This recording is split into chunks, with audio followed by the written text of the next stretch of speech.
안녕하세요. 저는 흔한 불륜 사건으로 이혼의 결말을 맞이한 30대 후반 이혼녀입니다. 불륜을 흔하다고 얘기하는 것이 인간성이 엉망인 사람들이 얼마나 많은지 증명하는 것과 같아서 좀 속상하긴 한데요. 저 또한 인간성 불량한 남자를 제때 알아보지 못하고 결혼해 결국 그 흔한 길을 똑같이 걸었던 억울함을 호소해보고자 사연을 쓰게 되었어요. 남일일 때는 그저 혀만 끌끌 차고 말았을 상황도 제 일이 되면 두 손 두 발 다 벗고 덤비게 되는 게 불륜이 아니겠습니까? 기본적으로 사람이라면 책임감은 부족할지언정 도덕성만큼 좀 취하고 있어야 하는 거 아닌가 싶네요. 만약 제 썩을 남편만이 문제였다면 제가 이렇게 사연까진 안 찾아봤을 겁니다. 그냥 혼자 속상해하다 가끔 술 한잔하며 친구한테 털어놨을 거고 이러면서 상처를 잊어갔겠죠. 하지만 저는 남편뿐만 아니라 시댁까지 통째로 꽝이었기에 마냥 시간의 흐름에만 제 상처를 맡기는 것만으로는 개운하지가 않아서 동네방네 소문내러 왔습니다. 다른 사람들의 입을 타서라도 제 익명의 사연이 여기저기 떠돌았으면 좋겠어요. 그러니 제 사연 좀 들으시고 안주 삼아 주위 사람들에게 이 사람들 흉 좀 봐주셨으면 합니다. 저는 소위 좀 사는 집안에 시집을 갔습니다. 시댁에는 멀끔한 장남인 제 남편과 몸이 불편한 도련님이 있었어요. 당시 도련님 나이가 고등학생이었는데 도련님이 친구들이랑 스키 타러 갔다가 큰 사고를 당해서 다리를 못 쓰게 되었다고 했습니다. 그래서 학교를 다닐 수가 없었고 홈스쿨링을 시작했는데 제가 바로 그 홈스쿨링 선생님으로 들어가게 된 겁니다. 그런 비즈니스적인 인연을 시작으로 그 집안을 들락날락했어요. 그렇다 보니 그 집 가족들과 자연스레 안면을 틀 수밖에 없었죠. 당연히 거기서 그 집 장남인 제 남편과 눈이 맞은 거였는데요. 남편이 먼저 관심을 보여줘서 저도 얼마 안가 흔들리게 되었고 그렇게 비밀리에 만나왔습니다. 시댁에서 저희 관계를 알렸던 시기는 남편이 제게 청혼을 했을 때였어요. 남편이 먼저 시댁에 당당히 허락을 받고 결혼 전제로 만나자고 제안을 했고 저 또한 남편과 결혼을 생각할 만큼의 마음이기도 했기에 흔쾌히 노력을 해보기로 했습니다. 제가 그날도 여느 때처럼 분위기 좋게 도련님 수업을 끝낸 날이었어요. 바로 퇴근을 하지 않고 남편과 함께 시부모를 모신 뒤 그 앞에 무릎을 꿇고 앉았습니다. 그리곤 남편이 먼저 입을 열어 저희가 결혼을 전제로 만난다는 사실을 밝혔어요. 그때 시부 반응도 안 좋았지만 제가 그날 처음으로 시모한테 귀싸대기를 맞은 날이기도 했습니다. 뭐라고? 애 공부나 가르치라 했더니 감히 귀한 내 아들내미를 꼬셔내? 네가 우리 막내 가르치는 것 때문에 선생 하면서 떠받들었던 거지. 내가 너를 며느리감으로 생각이나 한 줄 아니? 어디서 주제넘게 우리 집을 넘봐? 이런 시모의 행동이 제게 더 충격으로 다가왔던 건 시모가 평소 저에게 선생님, 우리 작은애 좀 잘 부탁해요 라며 선생 대접을 많이 해줬고 명절에는 보너스도 챙겨주는 좋은 학부모였기 때문입니다. 선량하기 그지없는 분이라고만 생각했지 이렇게 사나운 면모가 있을 거라곤 상상조차 못한 일이었기에 제게는 이 일이 너무 충격일 수밖에 없었습니다. 제가 부모님이 다 돌아가시고 대학생 동생 하나랑 같이 살고 있었는데 그걸 시모가 알아서 저더러 동생을 데리고 외식을 하라며 굳이 일부러 비싼 고기도 챙겨주셨어요. 비싸고 좋은 뮤지컬 티켓도 끊어주시며 제게 잘 해주셨던 사모님이었거든요. 아무래도 제가 그게 시모의 전부라고 착각했었나 봅니다. 사실 시모한테 저는 인품 좋고 실력 좋은 선생으로만 합격일 뿐 시모 기준 며느리 축에는 못 끼는 등급이었던 거예요. 남편과의 관계를 고백한 후부터는 제가 알던 착한 눈웃음을 가진 시모는 더 이상 없었고 정말 마녀라고 불러도 될 만한 매서운 사람이 제 눈앞에 남아 있었습니다. 근데 여기서 제가 좀 놀랐던 게 하나 더 있었는데요. 시모가 제게 손찌검을 했을 때 남편이 저 대신 시모한테 바락바락 대들면서 제 편을 들어줬거든요. 그 순간 남편이 하는 발언에 마치 못 들을 걸 들은 것처럼 자리가 더 가시방석이 돼버렸지 뭡니까. 진짜 엄마도 아니면서 작작하죠? 어디서 엄마도 아닌 게 엄마질하려고 설쳐대. 아빠가 좋다니까 그냥 참고 사는 거지. 나는 단 한 번도 그쪽을 엄마라고 생각한 적 없거든요. 한 번만 더 내 손 안에 일들 참견하면 가만 안 있을 겁니다. 시모가 남편의 친모가 아니라는 걸 저는 그 자리에서 처음 들었습니다. 그러니까 시부와 시모는 재혼 사이였던 거예요.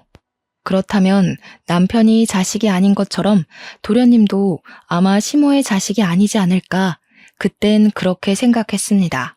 어쨌든 그 자리에서 모욕적인 말을 들은 시모는 남편의 돌발 고백에 눈시울까지 붉어지며 눈에 힘을 주었는데 그 순간 남편의 귀싸대기는 시부가 날려줌으로써 상황이 더 극에 달하고 말았습니다.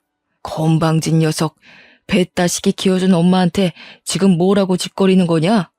엄마를 엄마로 인정 못하겠으면 내 집에서도 받아줄 가치가 없다. 그렇게 이 애비 선택이 못마땅하면 내 집에서 당장 나가. 시부는 저보고도 일단 돌아가라 일렀습니다. 그러면서 제가 집을 나서기 전에 단호한 목소리로 말씀하셨어요. 도련님의 홈스쿨 선생을 바꾼다고 말이죠. 저와 남편의 관계를 이렇게까지 반대를 하시는 거면 당연히 도련님의 선생님 자리는 포기할 수밖에 없을 거라 예측은 했었습니다. 그러나 남편이 근 한 달을 시부모에게 바락바락 대응하고 우기며 집에도 안 들어가고 직장도 그만두며 잠적하는 바람에 결국 저와 결혼을 허락한 것입니다. 아, 그리고 이건 나중에 알았던 사실인데 도련님도 저 아니면 다른 선생님한테 수업 안 받겠다고 완전 공부해서 손 놓겠다고 해서 시부모를 설득하는데 도움이 되기도 했다고 합니다. 남편과 도련님의 노력은 참 감사하지만 사실 당시 저는 이렇게까지 불편한 결혼을 하고 싶지 않았어요. 그래서 제게 시부모가 결혼을 허락했다는 사실을 기뻐하며 알려주는 남편에게 거절을 하고 말았습니다. 그러나 남편이 제게 매달리면서 울더라고요. 누구를 이렇게나 좋아해 본 적이 처음이라서 포기 못하겠다는 소리를 했었던 기억이 납니다. 며칠간 반복되는 남편의 애걸한 사정에 결국 저는 남편과 다시 만났고 결혼을 결심하게 되었습니다. 남편 하나만 바라보자 생각하고 시작을 했던 결혼이기에 역시나 이 결혼은 지옥일 수밖에 없었어요. 남편이 저를 걱정해서 분가로 신혼을 시작할 수 있었지만 도련님 공부 때문에 어차피 주 5일은 시댁을 가야 하는 상황이었는데요. 그런데 시모가 결혼을 하고 도련님 첫 수업이 있는 날 제게 황당한 제안을 하는 거 아니겠습니까? 이제 우리 애한테 선생이 아니라 형수가 되는 거 아니니? 가족 사이에 굳이 급여를 주고받아야겠어? 너도 남편 동생 되는 사람한테 굳이 그렇게 팍팍하게 굴고 싶진 않을 거 아니냐? 그냥 가족 돕는다는 생각으로 우리 애 공부시키면 되지 않을까 싶은데. 시모는 지금 저를 공짜로 써먹겠다는 의사가 다분한 제안을 건넸습니다. 저야 당연히 제 여동생보다도 어린 착한 도련님의 공부를 무료로 봐주고 싶죠. 하지만 제 여동생 등록금이랑 자취 살림에도 아직은 제가 돈을 좀 보태줘야 하는 상황이기에 저는 계속 돈을 벌어야 하는 실정이었습니다. 이건 제 동생이 따로 알바를 한다고 하더라도 20대 초반이 모든 걸 해결하기엔 금전적으로 턱없이 부족한 경우였으니까요. 어머님 뜻 잘 알겠어요. 그럼 저도 선생으로서 사명감은 다 버리고 딱 가족으로서 할 수 있는 만큼만 책임을 질게요. 괜찮으시죠? 그럼 가족끼리 수업 시간이 어딨나요? 저도 아침에 집안일 바쁜데 오늘처럼 이른 아침에는 못 올 것 같아요. 남편 밥도 차려줘야 하고 집 청소도 좀 해야 하고요. 뭐라고? 그런 게 어딨니? 그럼 우리의 학력은 누가 책임지라고? 이럴 거면 돈 주고 다른 선생을 따로 구했지. 내가 널 왜 자꾸 부르겠어? 요즘 젊은 아가씨들이 자기 손에는 안 보려고 한다더니 너도 지금 시애미한테 반항하는 거냐? 반항 아니고 정당한 제 권리를 말씀드리는 거예요. 어머님도 원래 제 실력 인정해 주셨잖아요. 제가 이 집 식구가 됐다고 해도 근로 시간만큼 어머님은 제게 학부모예요. 제가 도련님한테 최선을 다하길 바라시면 선생으로 봐주셔야 할 겁니다. 아들 생각해서 좀 협조해 주세요. 시모는 제 말에 기막혀 하면서 자기 할 말을 찾고 있었는데요. 그때 도련님이 뒤에서 듣고 있었는지 시모한테 선생님 시키는 대로 하라고 따져들었고, 도련님한테 꼬리 내린 시모는 어쩔 수 없이 한 발 양보해 주었습니다. 몇 번 보다 보니 느낀 건데 시모는 유독 장남보다 도련님한테 더 약한 엄마였던 것 같았어요. 남편이 시모를 곱게 대하지 않아서 시모도 남편한테 한 번씩 욱할 때가 있었는데, 그와 반대로 도련님이 시모한테 사춘기랍시고 나쁜 말을 하면 그건 시모가 그냥 다 져주고 넘어가는 경우를 덜어 봤거든요. 이 집안 사람들이 하도 비밀도 많고 사생활 들추는 걸 싫어해서 저도 딱히 궁금해하지 않았던 탓에 몰랐었는데, 제가 도련님과 시모의 관계를 은근슬쩍 남편한테 물은 적이 있었거든요. 남편이 말하길 꺼려하면서 어렵게 알려준 사실은 오래간만에 또 저를 놀라게 했습니다. 시부 아들은 남편만이 그렇고 도련님은 시모의 친자라고 하더군요. 자기 친자이기 때문에 시모가 도련님한테는 그렇게 길을 펴지 않았다는 사실이 뒤늦게 이해됐었습니다. 어쨌든 시모가 제게 간섭이 조금이라도 날라올 것 같으면 도련님이 휠체어를 타고 귀신같이 나타나 시모를 막아내 주더라고요. 덕분에 공부 시간만큼은 시모를 안 볼 수 있어 마음이 편했습니다. 그리고 시댁에는 도련님의 재활을 도와주는 도우미가 2시간 정도 일을 하다 가는데요. 그 재활 도우미는 제가 시댁의 선생으로 고용되기 전부터 일을 하고 계신 분이었어요. 저만큼이나 젊은 여자더라고요. 참 선하게 생겼고 근무 시간 내내 성실하다고 생각했는데, 희한하게도 도련님은 그 여자 손길을 좀 싫어하는 눈치였습니다. 한날은 저와 도련님 수업이 다 끝날 때쯤 도련님이 툴툴대면서 제게 어떤 말한 적이 있는데, 그 말이 뭔가 제게 의미심장한 기분을 일으켜주더군요. 그 여자 보고 다들 착하다 선하다 하는데 내가 진짜 쪽팔려서 말 안 하고 있는 거지. 엄마는 내 말 들으면 쓰러질걸요? 나도 대학 가고 나 혼자 독립할 수 있을 때 터뜨리려고 참고 있는 중이에요. 지금은 미성년자라서 나 혼자 뭘 할 수 있는 게 없으니까 더러워도 버티는 거지. 그때 도련님이 하는 말이 무슨 말인지 잘 몰랐습니다. 그래서 쉽게 그날의 발언을 넘겼고, 시모의 고나리질보다 더한 스트레스가 갑자기 찾아오는 바람에 도련님이 주는 메시지를 까맣게 잊어버리고 말았어요. 그 엄청난 스트레스는 다름 아닌 제 남편이 주는 몫이었는데요. 제가 분가를 하고 있었지만 거의 하루의 반나절을 도련님 수업 때문에 시댁에 있다고 했지 않습니까? 그런데 한날은 제가 퇴근하려고 나가는 날, 도련님의 재활 도우미가 시댁으로 출근하면서 문제가 발생했어요. 그 도우미 목에 감긴 손수건이 제 것과 똑같다는 걸 알아본 겁니다.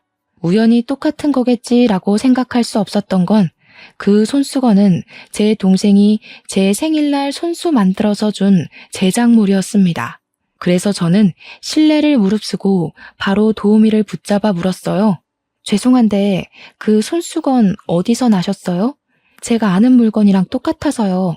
신뢰가 안 된다면 한번 확인해봐도 될까요? 네? 남자친구한테 받은 건데요. 죄송하다면서 이렇게 강압적으로 나오는 건 좀 아니지 않나 싶은데. 불쾌하네요. 궁금하면 확인해 보시던가요. 그렇게 말하는 도우미의 표정이 너무 당당해서 순간 제가 정말로 착각한 줄 알았습니다. 그러나 확인해 보라는 뻔뻔한 그 말에 당장 확인을 해봤더니 제 것이 맞는 게 아니겠습니까? 그래서 저는 더 이상 배려는 관두고 당장 그 도우미 목에 있는 손수건을 풀어 그곳에 적힌 제 이니셜을 보여줬어요. 이거 보세요. 내 거 맞는데요. 제 이름 대문자 따서 새긴 거거든요. 못 믿으시겠으면 제 친동생이 만들어준 거니까 증언도 해드릴게요. 그래요? 글쎄요. 뭐가 어쨌든 저는 남자친구한테 받았을 뿐이라니까요. 의심스러우시면 같이 사는 집주인한테 손수건이 왜 밖을 놔두는지 물어보시던가요. 도우미는 자기 것이 아닌 물건임이 들통났으면서도 오히려 고개를 빳빳이 들고서 저더러 손수건을 갖고 싶으면 가지라면서 쌩 지나가 버렸습니다. 그 순간 손수건에 가려졌던 그 도우미의 목 언저리를 보았는데 검붉게 물든 자국들이 나 있었어요. 그걸 보고서 저는 불길함에 휘말리고 말았죠. 정말 밑도 끝도 없이 설마 내 남편이 저 여자랑? 싶더라고요. 그래서 다른 생각할 겨를도 없이 얼른 집으로 가봤죠. 하지만 남편은 아직 퇴근 전이었습니다. 혹시라도 남편이 귀가해 있었다면 그 도움이랑 저 없는 집에서 뒹굴었다는 증거나 다름없는 현장이 돼버리잖아요. 텅 빈 집안을 보면서 제가 오해했나 안심은 좀 되었지만 그래도 찝찝한 도우미의 발언은 제 마음속에 계속 머물러 있었습니다. 그런데 그 순간 제가 손수건 가지고 도우미랑 대화를 할 때 도련님이 그 대화를 엿듣기라도 한 건지 도련님한테서 문자가 오더라고요. 웬 모르는 사람이었는데 시댁에서 베란다를 내다보면 보이는 주차장이 찍힌 모습이었습니다. 그 사진 속에는 아주 자그마하게 남자 여자가 엉켜서 포옹하고 입 맞추는 듯한 형상이 있었어요. 자세한 얼굴은 보이지 않았지만 저는 이 사진의 주인이 남편이란 걸 알 수밖에 없었습니다. 바로 남편의 자차 때문이었죠. 문제는 이 사진이 끝이 아니라는 것이었어요. 그 뒤로도 도련님한테서 여러 장의 사진이 날라왔고 이건 남편과 도우미 사이가 꽤 진전되었다는 것을 증명하는 뜻이기도 했어요. 그러니까 남편은 퇴근을 안 해서 집에 없었던 것이 아니라 여태 빨리 퇴근해서 도우미를 태우고 시댁에 친히 바래다주고 있었던 정황이 설명된 겁니다. 그러면서 늘 그랬던 것처럼 제가 먼저 퇴근하면 자기가 퇴근하는 식으로 상황을 꾸며왔던 거였어요. 그러니 시댁에서 마주쳤던 도우미가 당당했던 것도 자기 남자친구를 들먹이면서 저를 째려보았던 것도 전부 자신과 남편이 불륜을 저지르고 있다는 걸 저한테 도발한 거였습니다. 어이가 없어서 저는 그날 귀가해온 남편을 기다렸다가 사실 진위를 위해 따졌어요. 당신 미쳤어? 우리 결혼한 지 이제 2년이야. 어떻게 도련님 재활 도우미랑 바람을 피울 수가 있어? 나 일 다닐 때 그 여자 이 집에 불러들여서 개짓거리 한 거니? 그 여자한테 내 손수건 묶어준 것도 당신이지. 어떻게 당신이 그럴 수가 있어? 내가 하기 싫다던 결혼을 누구 믿고 따라왔는데. 제 언성에 남편이 처음에는 엄청 당황하더라고요. 하지만 그도 잠시 곧 당당하게 대꾸를 하기 시작했습니다. 조용히 넘어가자. 그래도 네가 며느리라고 아빠가 네 동생 개인 장학금까지 챙겨주는데 이 정도는 눈 감아줄 수 있잖아.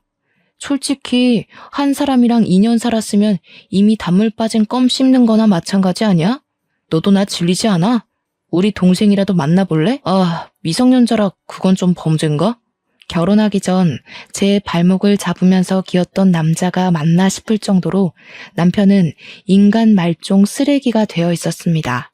착실하게 아내 노릇, 며느리 노릇, 선생 노릇하며 지내왔더니 제게 돌아오는 결과물은 남편의 불륜이었어요. 그 생각을 하니까 배신감을 떠나 남편의 마음에 눈이 멀어 잘못 판단했던 제 자신에게 화가 나더라고요. 남편의 쓰레기 같은 발언을 더 이상 참지 못하고 저는 남편의 중심부를 걷어차 버렸습니다. 깜짝 놀라서 소리치며 대굴대굴 구르는 남편을 두고서 저는 집을 나와버렸죠. 그리곤 동생 자취방을 찾아가 지냈죠. 그리고 다음날 시댁으로 출근해서 홀로 있는 시모한테 남편의 불륜 사실을 밝혔습니다. 그 불륜 대상이 도련님 도움이라는 것도 알려드렸어요. 그런데 놀랍게도 시모는 제가 보여준 증거물을 가만히 바라보기만 할 뿐 무반응이더군요. 제 말 이해 못하시겠어요? 남편이 바람을 피웠다고요. 그 상스러운 년이 철판 깔고 이 집 들락거리면서 착한 척하는 도움이라니까요. 어머님이 아끼는 귀한 장남이 무슨 짓을 하고 다니는지 판단이 안 되세요? 그래서 뭐 어쩌라는 거냐? 소송이라도 하고 싶다는 거니? 네가 시작한 결혼이다. 돈 있는 집안에서 이 정도 부정행위도 감당 못할 거면 감히 시작하질 말았어야지. 어머님, 불륜에는 합당한 조건 따위 없는 거예요. 돈 있다고 불륜이 당연한 옵션이면 어머님도 아버님이 불륜 저지르는 걸 가만히 두고 보실 수 있단 말씀이세요? 만약 이 사진 속 주인공이 남편이랑 도우미가 아니라 아버님이랑 도우미면 어머님께서 지금처럼 고고하게 콧방귀만 끼고 있을 수 있겠어요? 그날 저는 시모한테서 뺨 한 대를 더 맞았습니다. 잘못을 한 것도 남편이고 틀린 소리 한 건 시모인데 왜 항상 맞는 거는 저여야만 하는 건지 정말 서러웠어요. 그렇다고 선생 입장인 제가 감히 어르신의 얼굴에 손을 올리지는 못하겠더라고요. 뒤늦게 거실의 소란을 알고 방 밖으로 나온 도련님이 제가 맞는 걸 보고는 시모한테 하지 말라고 대들었으나 그보다 제가 먼저 움직여서 도련님이 더 당황해버렸습니다. 저도 어른이라고 양보해주는 거 할 만큼 했다고 생각했어요. 그래서 시모가 메고 있는 목걸이를 콱 잡아 빼선 베란다 밖으로 던져버렸습니다. 그 목걸이는 시모가 시부한테 예물로 받은 목걸이란 걸 알고 있었어요. 시모가 그걸 얼마나 아끼는지도 알고 있었고요. 안 그래도 제 돌발 행동에 놀란 시모가 저한테 한 대 더 손찌검을 하려고 하더라고요. 그렇잖아도 저는 속으로 시모가 저한테 한 대만 더 때리면 그 뒤부터 나 또한 인정사정 보지 않겠다고 혼자서 다짐을 하고 있었는데요. 그래서 제가 정당화하기 위해 시모의 손에 한 대 더 맞아주었습니다. 그리곤 저도 바로 시모의 싸대기를 날렸죠. 제가 손을 날릴 걸 예상하지 못했던 시모는 크게 충격받으면서 휘청거렸고 곧장 소파로 넘어져 버렸습니다. 너 지금 시애미를 팬 거냐? 어디서 배운 버르장머리야? 가진 것도 없는 년이. 우리 집에 받아준 것만으로도 넙죽 엎드려 절을 할 것이지.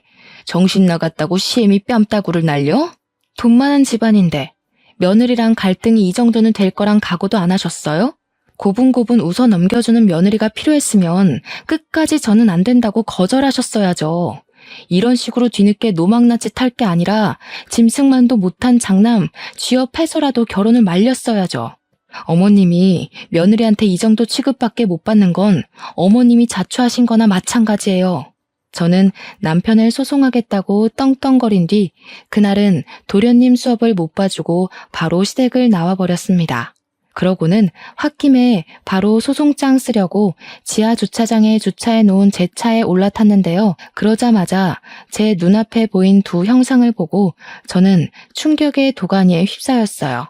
시부와 재활 도우미가 서로 꿀 떨어지게 바라보면서 몸을 맞대고 있는 거 아니겠습니까? 시부 차에서 내린 도우미는 충격적이게도 시부와 다정하게 팔짱을 낀 뒤 애정 행각을 벌이며 지하를 빠져나가기 시작했어요. 너무 놀랐지만 그걸 놓쳐선 안 됐기에 저는 서둘러 차에서 내렸고 영상 촬영을 하면서 둘을 미행했습니다. 둘은 엘리베이터가 아닌 비상구로 향했어요. 문이 닫히기 전 서둘러 문을 붙잡아 저도 몰래 따라 들어갔는데요. 도우미의 코맹맹이 소리와 시부의 짐승 같은 언사가 오가고 있는 거 아니겠어요? 소름 끼치게 충격이라서 저는 그걸 영상으로 찍으면서도 손이 덜덜 떨렸습니다. 끝까지 다 지켜보지 못한 저는 바로 다시 시댁을 올라갔어요. 집에 들어갔더니 도련님만 있고 시모는 없더라고요. 도련님한테 시모 행방을 물어보니까 시모가 좀 전에 목걸이를 찾으러 밖으로 나갔다더군요. 그래서 바로 베란다 밖을 내다봤더니 정말로 시모가 바닥을 빨빨 기면서 목걸이를 찾고 있었습니다. 제가 어머님 하고 부르니까 시모가 위를 올려다보곤 저를 발견하자마자 토라진 얼굴로 모른 채 했어요. 그리고 그 순간이었습니다. 지상 주차 공간에서 누가 저리 속력을 냈는지 모르겠는데 적정 속력을 어긴 차 한 대 때문에 시모가 사고를 당하고 말았지 뭡니까. 그걸 코앞에서 본 저는 깜짝 놀라 비명을 질렀고 얼른 119 불렀습니다. 시모를 따라 병원까지 도착한 뒤에야 저는 남편이랑 시부한테 연락을 했어요. 처음에는 둘 다 안 받다가 제가 문자로 시모가 교통사고 당했다고 하니까 둘 다 불같이 연락이 오더라고요. 더 웃긴 건 시부는 도우미랑 같이 왔다는 겁니다. 낯짝 정말 두껍다 싶어서 저는 시모의 수술을 기다리는 동안 도우미 앞을 막아섰어요. 뻔뻔하게 착한 표정을 만들어내서 시모 수술 경과를 기다리고 있는 꼴이 우스워 보기 힘들었거든요. 속셈이 뭐예요? 뭐 돈 많은 남자 하나 꿰어서 천한 신분 승급시키기라도 하고 싶었던 거예요? 어쩜 이렇게 가리는 것 없이 막 뛰어들었을까? 그쪽이 똑똑했다면 이렇게 금방 들통날 짓거리는 안 했을 텐데. 요즘 재활 도우미들은 다 이렇게 대가리가 꽃받친 건가요? 뭐요? 이 여자가 왜 이래? 이봐요, 사모님. 뭘 오해하고 계신 것 같은데 저 지금 사모님이 하는 말 하나도 못 알아듣겠거든요? 지금 큰 사모님 사고 난 게 제 탓이라도 된다는 거예요? 사고 얘기한 거 아닌데? 재발절인가 봐요? 이렇게 큰 반응 보여주면 제가 또 그 부분은 다시 알아봐야겠네요. 그래서 그 깡통머리로 겨우 고른 남자가 누군데요? 젊은 놈? 늙은 놈? 제 말에 도우미는 사색이 된 채로 대꾸 없이 저를 바라봤습니다. 눈동자가 미세하게 흔들리는 게 은근히 통쾌하더군요. 그리고 그 상황에 엉뚱하게도 남편이 제게 슬쩍 나섰는데 남편은 제가 자기의 상간녀로 알고 있으니까 시부한테 자신의 불륜을 들킬까봐 얼른 제 입을 막으려고 했습니다. 그래서 제가 한 번 더 남편의 중심부를 걷어차려고 하자 쫄았는지 알아서 떨어지더라고요. 하지만 시부 표정도 그리 편한 얼굴은 아니었어요. 어딘가 모르게 혼란스러운 얼굴로 저를 보고 계시더군요. 결국 도우미 혼자서만 제 말을 알아듣고는 그만 가보겠다고 자리를 도망치려 했는데 제가 바로 그 여자의 머리채를 잡아 바닥에 잡아뜨렸습니다.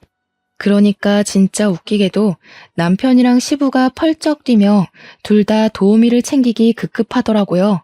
저는 또 그 장관을 놓칠 수 없어서 사진을 찍었어요. 그리곤 제 폰을 뺏으려는 남편에게 시부와 도우미의 비상구 영상을 보여줬고 남편은 폰에서 쩌렁쩌렁 울리는 둘의 은밀한 대화에 그 자리에서 우뚝 굳어버리고 말았습니다. 영상에서 소리가 새어나가자 시부랑 도우미도 꽤 당황한 눈치더군요. 그 순간 남편이 바로 도우미 멱살 잡고 일으켜서 벽으로 몰아붙였어요. 너 뭐야 이년아. 나밖에 없다고 했잖아. 그런데 저 동영상 뭐야? 여태 내 뒤에서 우리 아빠랑 붙어먹고 있었어? 이거 완전 정신 나간 년 아니야. 당장 어떻게 된 건지 설명해. 뭐라고 변명이라도 해. 남편이 도우미를 사정없이 몰아세우니까 시부가 남편을 잡아다가 귀싸대기를 날려버렸습니다. 감히 누구한테 손을 대 이 썩을 놈이. 네 엄마가 될지도 모를 사람한테 건방지게 어딜 넘본다는 거냐. 설령 세빈이랑 네가 붙어먹었다고 해도 너희 둘은 안 될 사이다. 내가 세빈이 책임질 테니까 더러운 꼴 더 보기 전에 너는 당장 손 떼라. 남편은 자기 상간녀가 자기 아빠랑 그렇고 그런 사이란 사실에 충격 먹어 아무 말도 못했습니다. 시부 뒤에 숨어있는 도우미를 노려보면서도 자기 아빠한테는 감히 덤벼들지 못했죠. 그럴 수밖에 없는 게 남편은 시부의 도움 때문에 재력을 쥐고 있는 거지 혼자서는 그저 대기업 월급쟁이에 빚만 가득한 평민이나 다름없었으니까요. 그리고 시부는 타깃을 변경해 저한테 으름장을 놓으며 당장 제 휴대폰을 내놓을 것을 강요했습니다. 네가 그런 걸 가지고 있다고 한들 바꿀 수 있는 건 아무것도 없다. 네 남편한테서 세빈이 떼어줬으니 오히려 고맙게 생각을 해야지. 내가 지금 네 동생한테도 장학금 꽂아주고 있지 않냐? 그 인정을 생각해서라도 당장 그 휴대폰 내놔라. 이미 어머님이랑 도련님 그리고 이 사람이랑 제 동생한테까지 아버님 동영상 다 보내놔서 제 폰 하나 뺏는다고 아버님 부정행위가 사라지진 않아요. 아버님 지금 단단히 착각하고 계신 거예요. 아버님이 저지른 짓 불륜이고 범죄예요. 도덕성 말아먹은 짓이고 개 잡놈이나 하는 천박한 짓거리라고요. 그런 식으로 대단한 척 포장 좀 하지 마시죠. 구역질나니까. 이년이 정신 나갔나? 내가 너한테 얼마나 퍼다 줬는데. 네 시엠이 설득해서 결혼까지 허락해줬더니 은혜도 모르고. 그러니까 그게 제일 잘못한 거라고요. 누가 결혼 허락해달랬어요? 왜 결혼을 허락해서 제가 이런 꼬락서니를 보게 만들어요? 왜 잘 살고 있는 저를 이런 집구석에 끌어들였냐고요. 저보다 인생 더 사셨으면 아랫사람한테 어른다운 모습을 보여야지 이게 뭐예요, 추잡하게. 제 원망을 모욕으로 들은 시부가 제게 손찌검하려고 했는데요. 그 순간 뒤늦게 남편이 나타나 시부를 막아줬습니다. 남편 꼴이 딱 그렇게 갑자기 제 편을 들어주면 자기가 무슨 정의 사도라도 되는 줄 아는 것 같더라고요. 이제 와서 제 편에 서서 도움이랑 자기 아빠를 배척하는 남편을 보고도 기가 찼습니다. 시모가 수술실을 나오고 병실로 옮겨졌을 땐 이미 상황이 걷잡을 수 없게 커져 있었어요. 다행히 큰 사고는 아니었던 시모가 상황을 모르고 지나칠 수 없게 제가 병실의 도우미를 붙잡고 있었고, 도우미 때문에 벗어날 수 없던 시부는 저를 죽일 듯이 노려봤습니다. 그리고 저는 깨어난 시모에게 모든 사실을 밝혔어요. 정신을 차리기도 버거웠을 텐데 거기다 대고 저는 더한 정신적 충격을 드릴 수밖에 없었죠. 아직 입을 떼지 못한 시모는 용케도 알아듣긴 했는지 충격을 먹고 눈물을 흘렸습니다. 어머님이 아버님이 해준 목걸이 아끼느라 몸살이고 있을 때 아버님은 이미 다른 걸 아끼고 계셨더라고요. 어머님이 각오했어야 한다는 부정행위 직접 겪으니까 어떠세요? 이런 상황에 굳이 알리는 제가 원망스러우세요? 어머님 이렇게 만든 것도 제가 볼 땐 저 사람들 짓 같거든요. 시모는 한동안 더 말을 잃고 있었습니다. 일부러 말을 안 하고 있는 거였더라고요. 시부랑 남편이 막 변명을 한다고 시끄럽게 병실에서 목소리를 높이고 있는데 시모가 갑자기 휴대폰을 찾더니 출장 변호사를 불렀습니다. 변호사까지 부른 상황에서 더는 시부랑 도우미가 도망치는 건 무용지물이었어요. 시모는 자신의 교통사고 경위까지 알아보기 위해 개인 변호사에게 부탁을 할 생각이더군요. 도착한 출장 변호사를 보고 저는 그만 저대로 따로 소송을 하기 위해 자리를 뜨려고 했습니다. 그러자 시모가 제 손을 붙잡으면서 그제야 입술을 뗐는데요. 너도 소송할 거면 이분한테 맡기거라. 제대로 뽕 뽑게 해줄 거다. 그리고 그동안 널 오해해서 미안하구나. 내가 그동안 너한테 빚진 상처들이 꽤 많을 텐데 지금 당장 용서해달라는 거 아니야. 그냥 조금이나마 내가 진심으로 사과하고 싶다는 걸 알아줬으면 해서 그러는 거니 내 변호사 도움 받거라. 갑자기 시모가 베푸는 인정에 무슨 속셈인가 싶었지만 시모가 제게 그동안 되지도 않는 억측 부려서 미안하다고 진심으로 사과하길래 좀 당황스러웠습니다. 그러면서 제게 개인 변호사를 정말로 붙여주었고 변호사 선임비까지 자기가 다 부담하겠다고 했어요.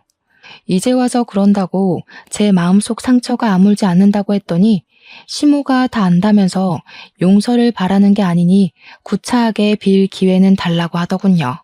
그래서 저는 결국 시모의 뜻을 받아 어려운 형편의 비싼 변호사를 무상으로 얻을 수 있었습니다. 눈앞에서 벌어지는 법적 절차에 남편이랑 시부가 시모한테 뒤늦게 사정을 하기 시작했는데요. 알고 보니 시부랑 남편이 사치 부릴 수 있었던 것도 전부 시모의 재력 때문이었더라고요. 넉넉한 집안이었던 것도 온전히 시모의 형편이었지 남편이랑 시부는 평범한 경제력의 가정이었다고 합니다. 시부가 불륜녀를 깨어낸 것처럼 시모도 그만 시부의 뱀 같은 유혹에 넘어가 버린 피해자였던 거예요. 시모가 시부를 만나기 전 남편이랑 사별을 했는데 그 전 남편의 친구가 시부라고 했어요. 정말 부정하게도 시모가 사별을 하자마자 시부가 시모를 눈독 들여서 마음을 다 내줄 것처럼 위로하고 잘해줬다고 합니다. 그러니까 시부는 어떻게 보면 불륜이 상습인 셈인 거였어요. 그리고 제 남편 말인데요. 시모가 아무리 시부의 자식을 제 자식으로 품으려고 해도 남편은 시모에게 반감만 있었다고 했어요. 남편이 시모의 돈을 전부 시부가 해주는 걸로 합리화하면서 자기는 자식으로서 아빠한테 받을 거 다 받고 자랐을 뿐이라고만 생각했다네요. 참 복잡한 가정사였는데 저는 이걸 그 병실에서 처음으로 들었습니다. 결혼 생활 2년 동안 전혀 몰랐던 사실이었으나 실은 굳이 제가 따로 궁금해하지도 않았던 부분이었어요. 어쨌든 시부랑 남편 그리고 그 둘의 상간녀까지 저와 시모에게 나란히 소송당했고 그들은 본 위자료의 2배나 되는 커다란 빚을 떠안게 되었습니다. 그리고 시모를 차로 들이받은 범인은 정말로 우연이 아닌 만들어진 계획이었더라고요. 무섭게도 상간녀가 시부 옆자리를 차고 들어가기 위해서 사람을 사들여 청부를 했던 일이었다는 것까지 드러나게 되었습니다. 아마 상간녀는 그 집안의 돈줄이 시모라는 점까지는 몰랐던 것 같네요. 그렇게 거액의 위자료를 손에 얻고 이혼을 하게 된 저는 당황스럽게도 시모 덕을 본 덕분에 동생과 좋은 아파트 하나는 마련할 수 있게 되었습니다. 남편이랑 시부는 당연히 저한테 인간 이하 수준의 사람이었는데 실은 시모도 제게 별반 다를 게 없는 존재였거든요. 근데 시모 덕분에 위자료를 진짜 제대로 뽕 뽑아서 받은 셈이었기에 한편으론 고맙기도 했습니다. 그렇다고 시모를 용서할 건 아니었어요. 그래서 감사 인사는 없이 그동안 제가 받은 상처에 대한 빚이라 생각하고 그 집안에서 얌전히 나오려고 했습니다. 그런데 모든 처리를 끝내고 제가 신혼집을 떠나게 되었을 때 시모한테서 따로 연락이 오더라고요. 뜬금없이 밥이라도 먹고 가라고 하길래 마지막으로 시댁을 방문했었거든요. 거기서 저는 본래 제게 천사였던 시모가 다시 나타난 줄 알았습니다. 시모는 상다리가 부러질 듯 식사를 차려서 저를 귀한 대접해줬고 그 자리에서 다시 한번 제게 사과를 했습니다. 어른이 고개를 숙이길래 얼마나 당황했는지 몰라요. 내가 너한테 무슨 짓을 했는지 모르겠다. 아무리 그래도 사람이 사람한테 그런 지저분한 짓은 하면 안 되는 거였는데 열심히 사는 애 괜히 끌어들여서 못난 꼴을 보여버렸네. 나만 당하고 말면 될 일을 너까지 고생시켰어. 미안하다. 어머님께서 먼저 사과해 주시니 마음은 풀리지만 솔직히 바로 용서하겠단 말씀은 못 드리겠어요. 그래도 한 가지는 말씀드리고 싶네요. 어머님 덕분에 그 쓰레기 같은 인간들 더 시원하게 깔아뭉갠 것 같아서 그건 감사드려요. 내가 너한테 저지른 횡포에 비하면 아무것도 아닌 거지. 네가 평생 나 용서 안 한다고 해도 나는 평생 너한테 미안한 마음 안고 살 것 같아.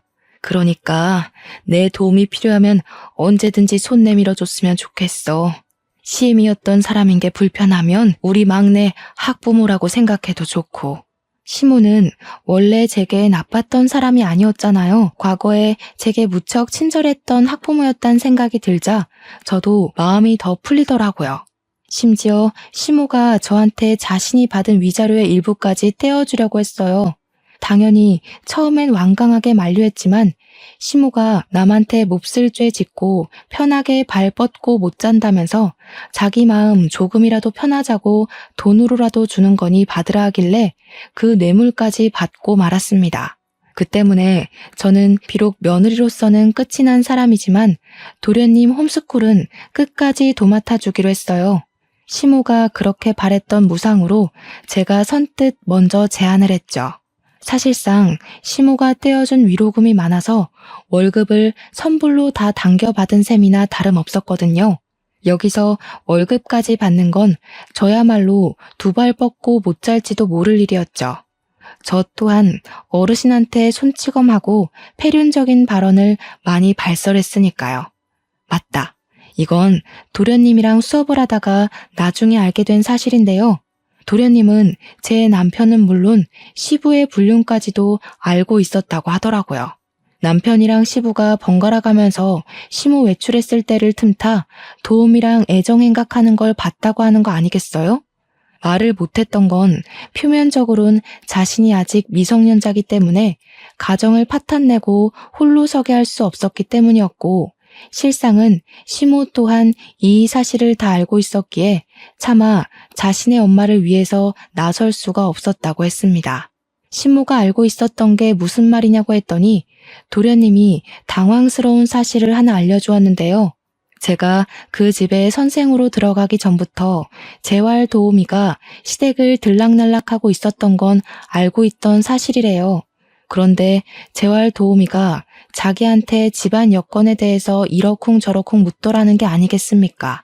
뭐 집에 목돈은 얼마나 있냐? 주로 누가 경제권을 가지고 있냐? 누구 힘으로 이 집안이 굴러가는 거냐 등등.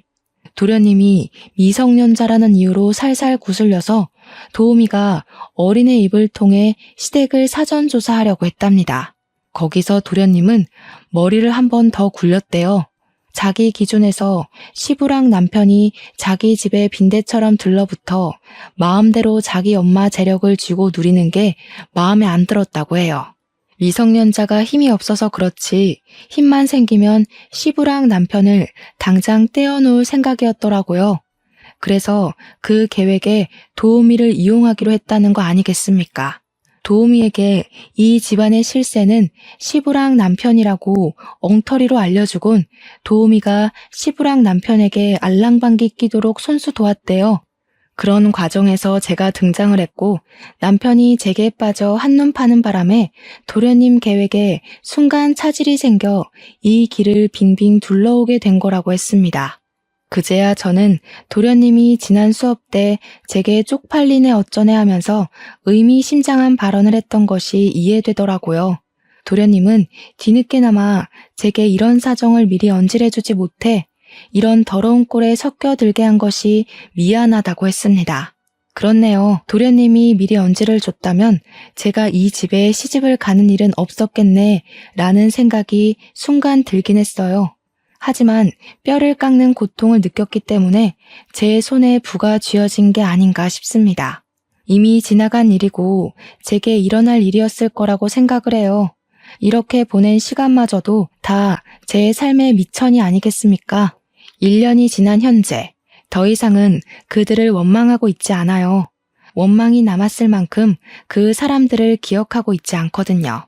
도련님은 대학을 입학했고 제게 한 번씩 안부 인사가 오긴 하지만 시무랑은 따로 연락을 하고 있지 않습니다. 전 남편도 빚더미 갚아줄 사람이 없어서 한 번씩 제가 아닌 제 여동생한테 연락을 해 저를 좀 만나게 해달라 부탁하기도 했는데요. 이 자식은 빚이 있는 와중에도 번호를 바꿔서 연락할 정신이 박혀있나 보더라고요. 그냥 여동생한테 대꾸 말고 바로 차단하라 시켰어요.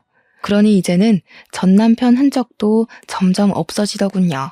시간이 약이라는 말이 정말 진부한 말이란 걸 알면서도 맞는 건 맞는 거더라고요. 그 집안 사람들이 저랑 지독하게도 엮여있던 사람들이 맞나 싶을 만큼 현재는 제게 아무런 영향도 끼치지 않는 남이 되어버렸잖아요. 그 인간들 때문에 오물범벅이 될 뻔했던 제 인생도 그들만 없어졌을 뿐인데 진흙 속의 연꽃처럼 참 예쁜 일상이 드러났습니다. 이젠 가진 돈으로 좀 더 알차게 살면서 남은 진흙마저 털어내려고 해요. 앞으로 제 인생에 얼마나 많은 흙길이 펼쳐질지 모르겠으나 시간이 약이라는 뻔한 위로를 기억하면서 험한 인생 잘 살아가 보도록 하려고요. 모두들 각자의 속도에 맞게 인생길 걸어 나가면서 예쁜 연꽃으로 마무리되는 삶을 살기를 간곡히 바랄게요. 그럼 지금까지 이혼녀의 속사정 들어주셔서 너무 감사드립니다. 평안한 하루 보내셔요.